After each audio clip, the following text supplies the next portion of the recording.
स्वागत है दोस्तों मूवीज टाइम चैनल के एक और नए वीडियो में। और आज हम एक्सप्लेन करने वाले हैं उस्ताद भगत सिंह मूवी को। तो आइए इस मूवी को एक्सप्लेन करते हैं और जानते हैं इसकी पूरी कहानी। वीडियो अगर अच्छा लगे तो वीडियो को लाइक करके चैनल को सब्सक्राइब जरूर कीजिएगा ताकि आपको इसी तरह के लेटेस्ट और फ्रेश कंटेंट मिलते रहे। तो फिल्म की शुरुआत में हमें सीएम ऑफिस को दिखाया जाता है, जहाँ पर की आज नए सीएम जो है वो शपथ ग्रहण करने वाले थे। इतनी हाई सिक्योरिटी होने के बावजूद यहाँ पर बहुत सारे लोग जो है वो साइलेंसर वाली गन लेकर पहुंच जाते हैं और बहुत सारे लोगों को मार गिराते हैं। आखिरकार ये सब कुछ किसने किया है ये हमें कुछ देर के बाद मालूम चलेगा। और अब कहानी जो है वो कुछ समय पहले शिफ्ट हो जाती है, जहां पर कि एक छोटे से गांव का सीन दिखाया जाता है, जहां पर कि नए हेडमास्टर आए हुए हैं जिनका नाम शेखर राव है। शेखर राव की जिंदगी में कोई भी नहीं है, ना तो बीवी ना तो बच्चे। उन्होंने अपना पूरा जीवन जो है वो सेवा में ही निकाल दिया है। शेखर राव चाहते हैं कि इस गाँव का कोई भी बच्चा जो है वो काम ना करे बल्कि वो पढ़ाई करे। वो सारे गाँव वालों से कह देते हैं कि इन बच्चों की पढ़ाई पर जितना भी खर्चा होगा वो सारा खर्चा शेखर राव ही उठाने वाले हैं। अब एक दिन जब शेखर राव जंगल के रास्ते से जा रहे थे कि तभी वो कुछ लोगों को देखते हैं जो कि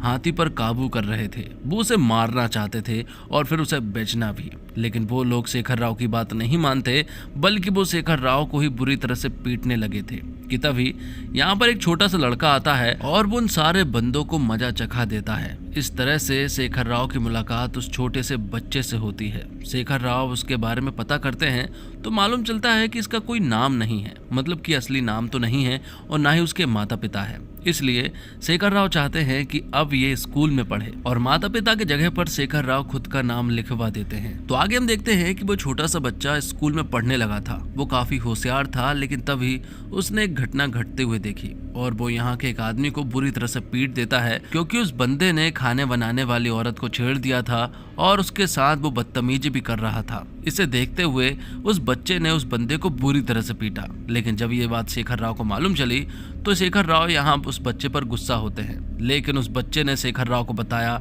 कि जो मुझे सही लगा वो मैंने किया और इसमें मेरी कोई भी गलती नहीं है। ये बच्चा जो है वो भगत सिंह की किताबों को पढ़कर बड़ा हो रहा था, इसलिए शेखर राव ने उस बच्चे का नाम भगत रख दिया था। और उसके पिता वैद्य थे, सभी लोग उन्हें उस्ताद बुलाते थे, इसलिए यहाँ पर उसका नाम उस्ताद भगत सिंह पड़ जाता है। अब एक दिन भगत शेखर राव के पास आता है और उन्हें बताता है कि स्टेट का बेस्ट टीचर का अवार्ड जो है वो आपको मिलने वाला है और सीएम भी जल्द यहाँ पर आने वाले हैं। थोड़ी देर के बाद ही सीएम यहाँ पर आ जाते हैं और वो यहाँ शेखर राव के काम से बहुत ही ज्यादा खुश थे, क्योंकि उन्होंने बहुत ही अच्छा काम किया था। वो चाहते हैं कि ये जो काम आप एक छोटे से जगह पर कर रहे हैं ये आप पूरे प्रदेश में करें, इसलिए वो पार्टी ज्वाइन करने के लिए कह रहे थे। यहाँ पर शेखर राव ने भी सोचा कि उन्हें अपनी सोच को बड़े लेवल पर पहुंचाना है, इसलिए वो पार्टी में ज्वाइन होने से मान जाते हैं। और अब ये सारी बातें सुनने के बाद भगत जो है वो थोड़ा सा नाराज हो जाता है, क्योंकि वो अपने टीचर को इस तरह से जाता हुआ नहीं देख सकता। लेकिन शेखर राव कहते हैं कि जब तू बड़ा हो जाएगा तो एक दिन मैं खुद तुझे बुलाऊंगा और तुझे एक बहुत बड़ी जिम्मेदारी दूंगा। अब कहानी बहुत साल आगे शिफ्ट हो जाती है, जहां पर कि हम शेखर राव को देख पाते हैं जो कि सीएम बन चुके थे और अब वो एक ऐसे घर में जाते हैं जहां पर की शादी हो रही थी। वो अपने सिक्योरिटी गार्ड को बोल देते हैं कि वो पीछे रहे, क्योंकि ये तो उनके घर की शादी है। कि तभी शेखर राव पर यहाँ पर अटैक हो जाता है। शेखर राव यहाँ बुरी तरह से इंजर्ड हो जाते हैं और अब वो प्रशासन का काम तो नहीं कर सकते, इसलिए पार्टी वालों ने सोचा कि एक नए सीएम को उतारा जाए ताकि वो प्रदेश की सारी जिम्मेदारी को निभा सके। तो इस तरह से नए सीएम को बनाया जाता है। लेकिन जब नए सीएम को बनाया जाता है तो उन पर भी अचानक से अटैक होता है और वो तो मारे जाते हैं। इस तरह से 2-3 सीएम का हाल ऐसा ही हो रहा था कि तभी यहाँ पर हम नागप्पा को देख पाते हैं और ये सारे अटैक दरअसल में नागप्पा ही करा रहा था, क्योंकि उसे सीएम बनना है। जब आज पंडित जी ने नागप्पा को बताया कि तुम्हारे हाथ में सीएम बनने वाली जो रेखा है वो थोड़ी छोटी है, तो यहाँ पर नागप्पा ने एक चाकू से उस रेखा को बड़ा कर दिया था और इस तरह से सीएम की शपथ लेने के लिए पूरी तरह से रेडी हो गया था। अब नागप्पा सीएम बन चुका था और अब हम गांव में ही एक आदमी रवि को देख पाते हैं, जो कि सीएम के बेटे विकी के पास कॉल करता है और उनसे कहता है कि यहाँ पर आइए, यहाँ पर आपकी बहुत खातिरदारी की जाएगी, क्योंकि यहाँ पर सारी चीजों का इंतजाम है। यहाँ पर ढेर सारा गांजा है।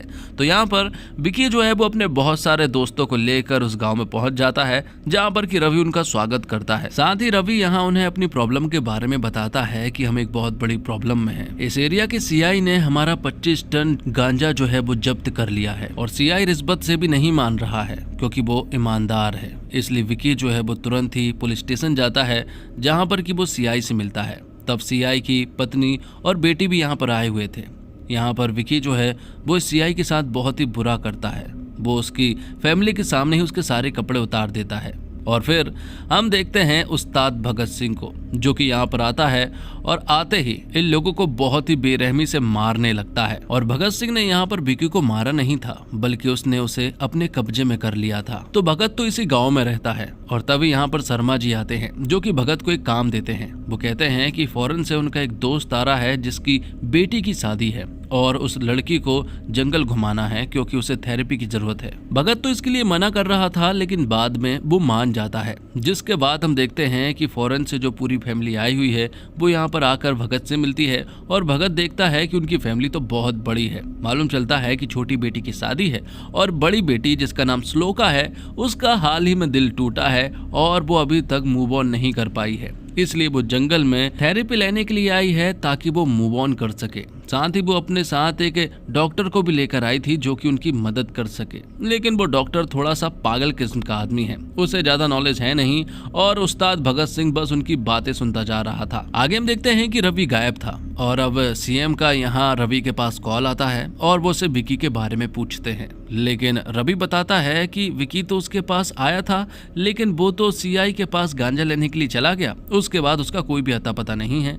ये बात सुनकर सीएम हैरान था कि आखिरकार उसका बेटा विकी कहाँ गया। दूसरी तरफ श्लोका को छोटी छोटी बातों पर अपने एक्स बॉयफ्रेंड गोपी की याद आती है और इसलिए वो यहाँ पर फायर थेरेपी लेते हैं। वो गोपी की सारी फोटोज जला रहे थे और शायद इसी वजह से श्लोका का मूव ऑन हो जाए, लेकिन ऐसा नहीं होता है और उस्ताद भगत सिंह उनका ये सारा पागलपन देख रहा था। आगे हम देखते हैं कि अब हद हो चुकी थी, बहुत दिन हो चुके थे और विकी का कोई भी अता पता नहीं था। इसलिए सीएम फिर से रवि के पास कॉल करते हैं। रवि बताता है कि उसे सचमुच ही विकी के बारे में कुछ भी नहीं पता है। तब सीएम को समझ आ गया था कि कोई ना कोई प्रॉब्लम तो है जिस प्रॉब्लम में विकी फंसा हुआ है। इसलिए वो मियाँ भाई की मदद लेते हैं जो कि बहुत बड़े गुंडे हैं और मियाँ भाई यहाँ बगदादी के पास कॉल करते हैं जो कि एक बहुत बड़े टेररिस्ट हैं और उससे कहा जाता है कि वो पूरे जंगल को चेक करे क्योंकि वहाँ पर विकी भाई को किसी ने किडनैप कर रखा है। बगदादी जो है वो बहुत ही क्रूर आदमी है, वो किसी पर भी रहम नहीं करता है। तो वहीं दूसरी तरफ हम देखते हैं उस्ताद भगत सिंह को, जिसने विकी को ऐसे सुनसान जगह पर रखा हुआ था जहाँ पर कि कोई भी नहीं पहुँच सकता है। इसी जगह पर पुलिस भी आती है और बगदादी के लोग भी आते हैं, लेकिन उन्हें तो विकी कहीं भी नजर नहीं आता है। और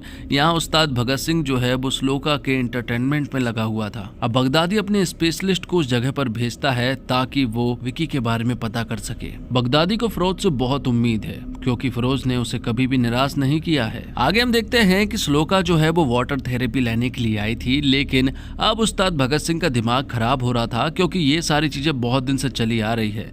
वो उनसे कहता है कि इस तरह से तुम्हारा मूव ऑन नहीं हो सकता है। सबसे पहले तो वो उससे उसकी स्टोरी पूछता है। तो यहाँ श्लोका बताती है कि वो गोपी नाम के बंदे से प्यार करती थी। वो सोशल मीडिया पर मिले थे, लेकिन जब दोनों को प्यार हुआ तो मालूम चला कि दरअसल में गोपी जो है वो गे है और वो मेरे भाई के लिए मेरे पास आया था। ये सारी बातें सुनने के बाद भगत बहुत हंसता है और कहता है कि तुम एक ऐसे बंदे के लिए रो रही हो जो कि गे है, और सच बताऊं तो अगर वो गे नहीं भी होता ना तब भी तुम्हें उदास रहने की जरूरत नहीं पड़ती क्योंकि वो तुम्हें डिजर्व नहीं करता है। और ये टाइम उदास रहने का नहीं है बल्कि पार्टी करने का है। और सच बताऊं तो तुम इतनी खूबसूरत हो कि तुम्हें कोई भी मिल सकता है। यहाँ पर भगत जो है वो श्लोका को बहुत सारी बातें समझाता है और ये सारी बातें सुनने के बाद श्लोका को समझ आया कि भगत बिल्कुल सही बोल रहा है। जिसके बाद हम देखते हैं रवि को, जिसके पास फिरोज आ चुका था क्योंकि उन्हें रवि पर ही शक है कि वो विकी के बारे में ठीक से नहीं बता रहा है। तब रवि यह बताता है कि दरअसल में विकी जो है वो सीआई के पास गया था। तब यहाँ फिरोज सीआई के पास जाता है और उनसे विकी के बारे में पूछता है, लेकिन वो शुरुआत में तो कुछ नहीं बताते हैं, लेकिन बाद में उन्होंने सब कुछ बता दिया था कि दरअसल में एक उस्ताद भगत सिंह नाम का बंदा आया था और उसने सभी को मारकर विकी को अपने साथ लेकर चला गया। जब उन्हें उस्ताद भगत सिंह के बारे में मालूम चला तो लोगों ने रिसर्च की और फिर उन्होंने श्लोका को किडनैप कर लिया। जब उस्ताद भगत सिंह को मालूम चला कि श्लोका को किडनैप कर लिया गया है तो यहाँ पर उस्ताद भगत सिंह जो है वो सरेंडर कर देता है और विकी अब आसानी से रिहा हो चुका था। ये बात मियाँ भाई को भी मालूम चल चुकी थी और मियाँ भाई बहुत खुश थे। मियाँ भाई देखना चाहते हैं कि आखिरकार ये घिनौना काम किसने किया था। और जब वीडियो कॉल पर ही मियाँ भाई को उस्ताद भगत सिंह का चेहरा दिखाया जाता है तो यहाँ पर मियाँ भाई जो है वो हैरान रह चुका था। उसके हाथ पैर कांपने लगे थे और वो यहाँ पर विकी से कहता है कि तुरंत यहाँ से चले जाओ वरना वो सभी को मार डालेगा। तो वहीं हम देखते हैं कि रवि दरअसल में एक रेंजर ऑफिसर है और वो भी यहाँ उस्ताद भगत सिंह के साथ मिला हुआ है। यहाँ मालूम चलता है कि भगत की ये सारी प्लानिंग थी ताकि वो विकी को जंगल में ला सके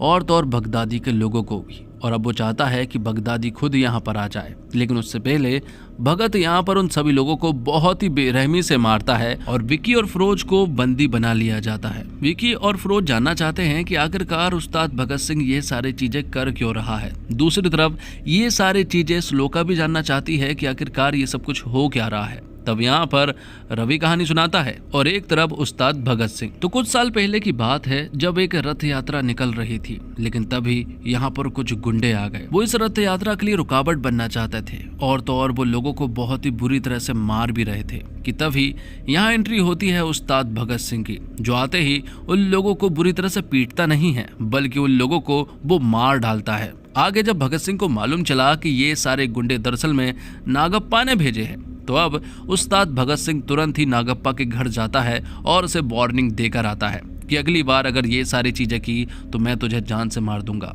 नागप्पा कहता है कि वो जल्दी सीएम बनने वाला है इसलिए उससे अच्छे से बात करे, लेकिन यहाँ उस्ताद भगत सिंह कहता है कि अगर तू सीएम बन भी जाएगा ना तब भी वो उसका कुछ नहीं उखाड़ पाएगा। तो वहीं दूसरी तरफ हम देखते हैं चंद्रशेखर राव को, जो कि सीएम थे तब उन पर गोली नहीं चली थी। तो यहाँ उस्ताद भगत सिंह यहाँ सीएम राव से मिलने के लिए आए हुए थे और मालूम चलता है कि उस्ताद भगत सिंह इस एरिया का एसीपी है और वो बहुत ही अच्छा काम कर रहा है। आगे हम देखते हैं कि जिस तरह से उस्ताद भगत सिंह ने नागप्पा को वार्निंग देकर आया है उसे देखते हुए नागप्पा का बड़ा बेटा सीनू जो है वो पुलिस स्टेशन आ जाता है और वो यहाँ पर उत्पात मचाने लगता है। वो कहने लगता है कि किसमें इतनी दम आ गई है जो मेरे बाप को वार्निंग दे सके, लेकिन उस्ताद भगत सिंह को कोई फर्क नहीं पड़ता। वो यहाँ पर सीनू को ही बुरी तरह से पीट देता है। अब अगले सीन में हम देखते हैं एसीपी उस्ताद भगत सिंह को, जिसे एक इंटेल प्राप्त होती है कि अली फजल जो है वो एक ऐसे इलाके में है जहाँ पर कि कोई भी नहीं जा सकता है, लेकिन यहाँ उस्ताद भगत सिंह को कोई फर्क नहीं पड़ता है। वो उस इलाके में पहुंच जाता है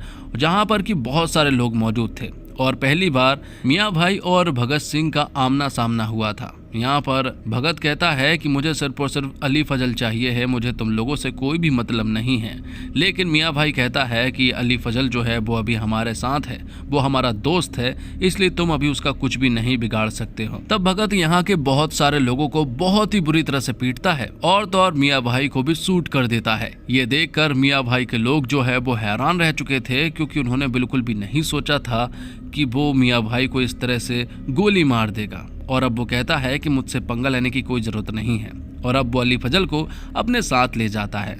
और अब जो मियाँ भाई हॉस्पिटल में था उसके पास नागप्पा का कॉल आता है और वो मियाँ भाई से कहते हैं कि अली फजल को किसी भी हालत में जेल से निकलवाना होगा वरना वो हमारे बारे में सब कुछ उगल देगा। तभी नागप्पा को याद आता है कि काशी ब्रदर्स के अलावा ये काम तो कोई कर ही नहीं सकता। काशी ब्रदर्स बहुत ही खतरनाक लोग हैं जो कि किसी पर भी रहम नहीं करते हैं। अगर उन्हें कोई काम मिलता है तो वो बहुत ही क्रूरता के साथ करते हैं और अली फजल को छुड़ाने का काम भी उन्हें ही मिला है। यहाँ पर भगत सिंह को भी काशी ब्रदर्स के बारे में मालूम चल चुका था कि ये लोग अली फजल के ऊपर अटैक करने वाले हैं। अब आगे हम लीला नाम की लड़की को देख पाते हैं जो कि पीजी कॉलेज में रहती है और तो और वो एक रेडियो पर आरजे भी है और उसे अपने सपनों के राजकुमार का इंतजार है। आज यहाँ कन्या राशि वालों के लिए कहा गया है कि आज उनका राजकुमार मिलेगा। तो वही उस्ताद भगत सिंह को एक बात मालूम चलती है कि काशी ब्रदर्स में से एक भाई जो है वो यहीं कहीं घूम रहा है और उन्हें मारने का ऑर्डर दे दिया जाता है। तब काशी ब्रदर्स को मारने की पूरी कोशिश की जाती है, लेकिन काशी ब्रदर्स यहाँ से पीजी कॉलेज के अंदर घुस जाता है जहाँ पर कि उस्ताद भगत सिंह पहुँच चुके थे। उस्ताद भगत सिंह यहाँ पर अब उसे किसी भी हालत में मारना चाहता है। भगत यहाँ सारे रूम में घुसकर सारी लड़कियों से कह देता है कि बाहर मत निकलना क्योंकि यहाँ पर एक टेररिस्ट है। आगे हम देखते हैं कि लीला के कमरे में ही वो मौजूद है और उसने लीला की फ्रेंड पल्लवी की गर्दन पर चाकू भी रखा हुआ है। लेकिन तभी यहाँ पर उस्ताद भगत सिंह आ जाता है और वो उस बंदे को शूट करके जान से मार देता है। और अब यहाँ पर लीला और भगत की पहली बार मुलाकात होती है और उसे देखकर समझ आ जाता है कि कन्या राशि का आज योग बिल्कुल सही है, उसे उसका राजकुमार मिल गया है। आगे हम देखते हैं कि लीला से एक छोटी सी गलती हो जाती है। वो आरजे है, इसलिए वो रेडियो पर बहुत सारे लोगों को बताती है कि काशी ब्रदर्स का जो भाई पकड़ा गया है वो मेरी वजह से पकड़ा गया है। मैंने ही पुलिस को बताया था और मैंने ही उसका डटकर सामना भी किया है। और इसी वजह से अब लीला जो है वो उस्ताद भगत सिंह के पास जाती है और उनसे कहती है कि उसने ये सारी चीजें रेडियो पर बोल दी है और अब उनका कॉल मेरे पास आया था और उन्होंने मुझसे कहा है कि अगले 72 घंटे में हम तुम्हें मार देंगे। ये सुनकर लीला डर जाती है क्योंकि उसे समझ आ गया था कि जो भी उसने किया है उसमें उसकी बहुत बड़ी गलती है। तो यहाँ पर उस्ताद भगत सिंह उसे बहुत चिल्लाता है और कहता है कि अब तुम्हारी जान को बहुत ज्यादा खतरा है, किसी भी वक्त तुम्हारे ऊपर अटैक हो सकता है, इसलिए मुझे ही तुम्हें प्रोटेक्ट करना पड़ेगा और 72 घंटे तक मैं तुम्हारे साथ रहूंगा। तो अब जहाँ भी लीला जाती है यहाँ भगत जो है वो हमेशा उसके साथ रहता है। 24 घंटे गुजर चुके थे लेकिन लीला के ऊपर अभी कोई भी अटैक नहीं हुआ था। यहाँ भगत ने उसे पब भी लेकर गया था लेकिन वहां भी उसके ऊपर कोई अटैक नहीं हुआ। इसी तरह से 48 घंटे गुजर चुके थे और अब लीला और भगत के बीच में अच्छी खासी बॉन्डिंग हो जाती है। इसलिए यहाँ पर एक पॉडकास्ट किया जाता है जहाँ पर कि भगत अपने बारे में बहुत सारी बातें बताता है। लेकिन आगे हम देखते हैं कि लीला जो है वो भगत से प्यार करने लगी थी। हर एक जगह वो बस भगत का ही चेहरा देख रही थी। तो अभी भी 72 घंटे पूरे नहीं हुए थे लेकिन भगत को सीएम ऑफिस में काम आ जाता है, इसलिए वो लीला के प्रोटेक्शन के लिए चूड़ी मार्केट में नहीं पहुंच पाता है जहां पर कि लीला अकेली पहुंच चुकी थी और काशी ब्रदर्स का एक भाई अभी भी उसके पीछे था। और जब काशी उसे मारने ही वाला था कि तभी हम देखते हैं कि काशी पकड़ा जाता है क्योंकि यहाँ पर बहुत सारे लोग थे जो कि उस्ताद भगत सिंह के ही थे और तो और उस्ताद भगत सिंह भी यहीं पर मौजूद था क्योंकि ये सारी प्लानिंग थी। उसने बहुत सोचा कि काशी जो है वो खुद अपने आप चलकर आएगा, लेकिन उस्ताद भगत सिंह को अब प्लानिंग करनी पड़ी और अब सभी के सामने उस बंदे को बहुत ही बेरहमी से मार दिया जाता है। तो इस तरह से काशी ब्रदर्स का अंत होता है। ये बात नागप्पा को मालूम चल चुकी थी और अब उन्हें कुछ बड़ा करना पड़ेगा क्योंकि अगर ऐसे ही चलता रहा तो वो सीएम नहीं बन पाएगा। तो सारा मैटर क्लोज हो चुका है लेकिन फिर भी लीला जो है वो किसी न किसी बहाने से पुलिस स्टेशन पहुंच जाती है ताकि वो भगत से मिल सके। वो बहुत छोटे छोटे बहाने लेकर स्टेशन पहुंच जाती है ताकि वो भगत से बातचीत कर सके और उसके साथ थोड़ा टाइम स्पेंड कर सके। भगत भी उसे हर एक चीज में सहारा देता और किसी चीज के लिए मना नहीं करता क्योंकि कहीं ना कहीं भगत भी उसे पसंद करने लगा था। आगे हम देखते हैं कि भगत के पास सीनू का कॉल आता है और वो कहता है कि जिस लड़की से तेरा लफड़ा चल रहा है उस लड़की को हमने उठा लिया है और अब शायद तू उसे बचा नहीं पाएगा। ये सुनने के बाद भगत तुरंत ही दौड़ा हुआ जाता है और मालूम चलता है कि लीला के कमरे में लीला थी ही नहीं, उसके कमरे में पल्लवी थी और वो पल्लवी को लीला समझकर अपने साथ उठा ले गए। और अब यहाँ उस्ताद भगत सिंह पल्लवी से मिलता है। वो उससे पूछता है कि क्या हुआ था। तब पल्लवी सारी चीजें बताती है। पल्लवी ने बताया कि उन्होंने मुझे कमरे से घसीटते हुए लेकर आए, जिसके बाद उन्होंने मेरे सारे कपड़े उतार दिए और उन्होंने वो सब कुछ किया जो कि मैं सपने में भी नहीं सोच सकती थी। आज मुझे खुद पर औरत कहने पर भी डर लग रहा है। और तो और उन लोगों ने पल्लवी को बहुत ही बुरी तरह से पीटा भी था। ये सारी बातें सुनने के बाद उस्ताद भगत सिंह हैरान था। वो मीडिया के सामने कहता है कि अगले 24 घंटे के अंदर वो उसे मार देगा। अब भगत तुरंत ही नागप्पा और सीनू के पास जाता है। यहाँ भगत को बहुत अच्छे से मालूम है कि ये काम सीनू का है, इसलिए वो कहता है कि मैं इसे अरेस्ट कर अपने साथ ले जाना चाहता हूँ या फिर मैं इसे यहीं पर मार दूंगा। मालूम चलता है कि आज भगत का सस्पेंशन लेटर आ चुका है, मतलब कि आज वो सस्पेंड हो चुका है। लेकिन इससे भी यहाँ भगत को कोई फर्क नहीं पड़ता। वो यहाँ सीनू को जान से मार देता है और वो कहता है कि मुझे सस्पेंशन से कोई फर्क नहीं पड़ता, मुझे इस तरह की गंदगी साफ करने के लिए इस वर्दी की जरूरत नहीं है। अब तो वो और भी ज्यादा फ्री हो चुका है क्योंकि जब वर्दी थी तो बस एक गन हुआ करती थी, अब मैं हर एक चीज का इस्तेमाल कर सकता हूँ। और याद रहे, अब मुझसे पंगा लेने की बिल्कुल भी जरूरत मत करना। और आगे हमें मालूम चलता है कि पल्लवी भी इस दुनिया में नहीं रही है और उसके जाने के बाद से लीला ने वो हॉस्टल छोड़ दिया था और अब लीला अपने गाँव में रहने लगी थी। आगे हम देखते हैं कि उस्ताद भगत सिंह के पास लीला के दादाजी आते हैं और वो उस्ताद भगत सिंह को लीला के बारे में बताते हैं कि वो बहुत ही ज्यादा डरी हुई है, रात को अचानक से उठ जाती है और वो बहुत ज्यादा तकलीफ में है। तब जाकर लीला की बात उस्ताद भगत सिंह से कराई जाती है उस्ताद भगत सिंह कहता है कि अगर मैं हूँ तो तुम्हें क्या हो सकता है, और अगर चाहो तो मैं तुम्हारे साथ पूरी जिंदगी बिता सकता हूँ। इस तरह से भगत सिंह ने उसे शादी के लिए प्रपोज कर दिया था, जिसके लिए लीला भी मान चुकी थी, क्योंकि वो तो पहले से ही भगत से प्यार करती थी और शादी करना चाहती थी। अगले सीन में हम देखते हैं कि अब भगत और लीला की शादी होने वाली है। सारी तैयारियां हो चुकी है और सभी लोग बहुत खुश भी थे। और यहीं पर हम देखते हैं शेखर राव को, जो कि किसी और शादी में नहीं बल्कि भगत की शादी में ही आए थे, और यहीं पर भगत के ऊपर अटैक हुआ था। लेकिन पहली गोली चंद्रशेखर राव को नहीं लगी थी, बल्कि पहली गोली लीला को लगी थी और उसकी जान चली गई थी। ये अटैक दरअसल में बगदादी ने किया था और उसने यहाँ पर सारे लोगों को मार दिया था। और यहीं पर सीएम राव बहुत ही बुरी तरह से इंजर्ड हो चुके थे। यहाँ सिर्फ और सिर्फ भगत ही बच पाया था। थोड़ी देर के बाद ही यहाँ पर नागप्पा आता है और वो कहता है कि मैं तुझे इस तरह से आसान मौत नहीं दूंगा, मैं तुझे तड़पा तड़पा कर मारूंगा। जो भी तेरे अपने हैं पहले मैं उन्हें मारूंगा। तब भगत कहता है तूने एक बहुत बड़ी गलती कर दी है, तुझे सबसे पहले मुझे मारना चाहिए था, अब देख मैं तेरा क्या हश्र करता हूँ। जिसके बाद हम देखते हैं कि भगत जो है वो सीएम राव से मिलने के लिए जाता है, जो कि हॉस्पिटल में थे। उनकी कंडीशन बहुत खराब थी, इसलिए उन्हें सिंगापुर ले जाना था ताकि उनका वहां इलाज हो सके। लेकिन सीएम राव यहाँ पर भगत से कहते हैं कि वो इन सबसे दूर रहे और यहाँ से कहीं दूर चला जाए, वरना उसके ऊपर भी अटैक हो सकते हैं। लेकिन इन सारी चीजों से भगत को कोई फर्क नहीं पड़ता है। तो ये सारी चीजें हो जाने के बाद भगत जो है वो जंगल में रहने लगा था और वहीं से रहकर उसने ये सारी प्लानिंग की थी। विकी को अपने साथ लेकर आ गया था और वहीं से रहकर वो सारी प्लानिंग कर रहा था। अब कहानी प्रेजेंट में आ चुकी थी और उस्ताद भगत सिंह ने ये सारी कहानी फिरोज और विकी को सुनाई और दूसरी तरफ रवि ने ये सारी कहानी श्लोका को सुनाई। आगे हम देखते हैं कि उस्ताद भगत सिंह ने फिरोज और विकी को इसलिए यहाँ पर किडनैप कर रखा था क्योंकि यहाँ बगदादी आने वाला था।